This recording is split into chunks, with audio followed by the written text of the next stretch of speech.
आसरा मीडिया, वाचाल तर वाचाल।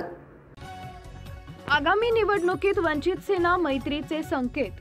आगामी स्थानिक स्वराज्य संस्थांच्या निवडणुकीकडे सर्वांचे लक्ष लागलेल्या वंचित बहुजन आघाडीचे अध्यक्ष माजी खासदार प्रकाश आंबेडकर यांनी आगामी निवडणुकीत राजकीय मैत्रीचे अधिकार स्थानिक पातळीवर दिल्यानंतर अकोल्यात नव्या राजकीय प्रयोगाच्या शक्यता वाढल्या असून सत्ताधारी महायुतीतील घटक पक्ष असलेल्या शिंदे सेनेशी राजकीय मैत्री करण्याची वंचितकडून चाचपणी सुरू असल्याची माहिती मिळाली आहे। याबाबत शिंदे सेनेचे अकोला जिल्हा संपर्क प्रमुख गोपीकिशन बाजोरिया यांनी अद्याप पक्षाकडून अधिकृत कोणतीही निर्देश देण्यात आले नाही असं म्हटलं आहे।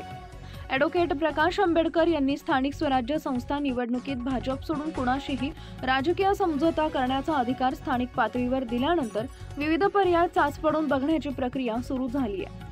त्याचाच एक भाग म्हणून वंचित बहुजन आघाडीचे 3 जिल्ह्याचे निरीक्षक माजी आमदार नातीकोदीन खतीब यांनी गेल्या आठवड्यात मुंबईत शिंदे सेनेचे खासदार श्रीकांत शिंदे यांची भेट घेऊन प्राथमिक चर्चा केल्याची माहिती पुढे आली असून महायुतीत भाजपनं सोबत न घेतल्यास या पर्यायाचा विचार केला जाऊ शकतो। या तत्वानं खासदार शिंदे यांनी संभाव्य राजकीय मैत्रीचा स्थानिक पातळीवरील पदाधिकाऱ्यांशी चर्चा करून अहवाल देण्याचं सेनेच्या नेत्यांना निर्देश दिल्याचंही सूत्रांनी सांगितलं। आपल्या परिसरातील ताज्या बातम्या पाहण्यासाठी आसरा मीडिया न्यूज चॅनलला YouTube वर सबस्क्राइब करा आणि बेल आयकॉन प्रेस करा।